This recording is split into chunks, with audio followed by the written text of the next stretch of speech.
Hello बच्चों, let's read this question. The question says, Statement 1, during muscle relaxation, Z lines return back to their original position. Statement 2, repeated activation of the muscles can lead to aerobic breakdown of glycogen. तो हमें statement 1 and statement 2 दिया गया है. सो चारों options में से हमें select करना है कि कौन सा करेक्ट है एंड कौन सा incorrect. Option A, statement 1 and statement 2 both are correct. Option B, statement 1 is correct and statement 2 is incorrect.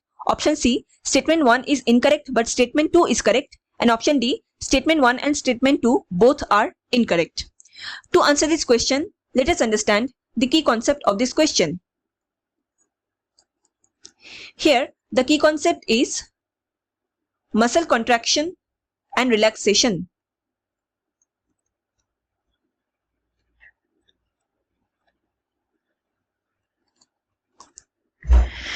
Now muscle contraction के टाइम या इस प्रोसेस में दो मेन फिलामेंट्स का बहुत बड़ा इंपॉर्टेंट रोल होता है.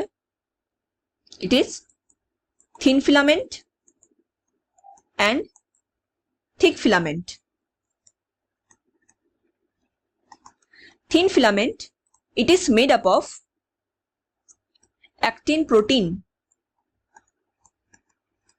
And thick filament, it is made up of myosin protein. यही thin and thick filament दोनों प्रेजेंट होते हैं मायोफाइब्रिल के अंदर, जो कि मसल फाइबर का पार्ट होते हैं. सो नाउ मायोफाइब्रिल में जो कॉन्ट्रैक्टाइल यूनिट होता है, structural and functional unit of myofibril, इसको कहा जाता है सार्कोमियर. इसी सार्कोमियर के अंदर thin filament and thick filament का कॉन्ट्रैक्शन एंड रिलैक्सेशन होता है, जो ultimately muscle contraction and relaxation में रोल प्ले करते हैं. एंड यही thin filament and thick filament के कॉन्ट्रैक्शन एंड रिलैक्सेशन एक्शन को स्लाइडिंग फिलामेंट थ्योरी कहा जाता है.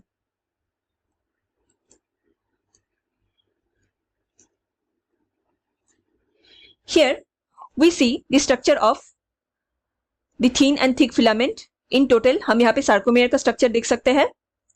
And this is the thin filament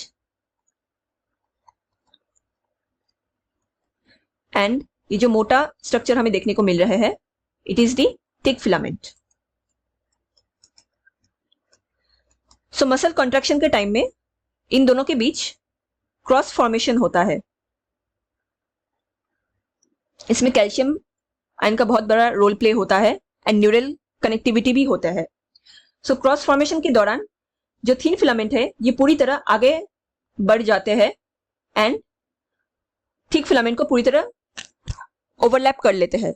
जब भी ओवरलैप होता है तो इस केस में कॉन्ट्रैक्शन होता है.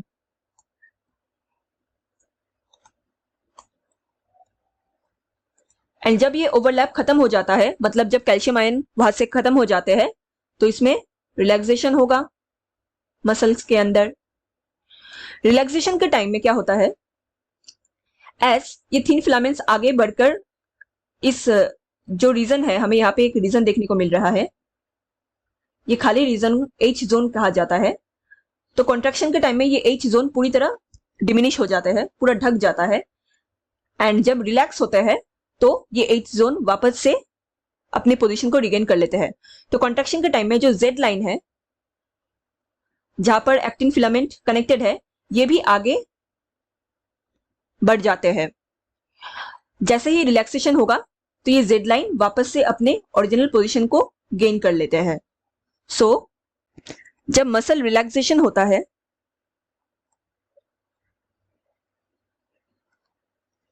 तब थिन फिलामेंट अपने पहले पोजीशन को रिगेन करते हैं.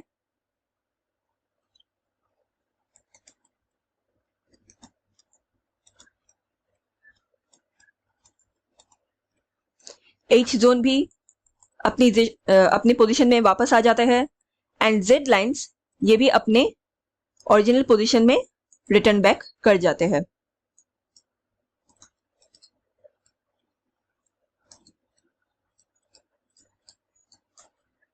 So let's check our option again.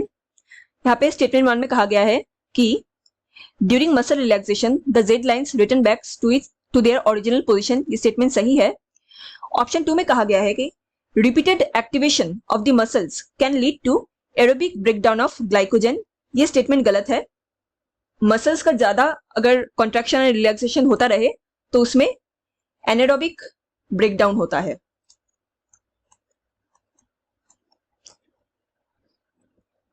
Of glycogen, जिससे कि उस मसल में फैटिग आने लग जाते हैं। सो ये स्टेटमेंट गलत है।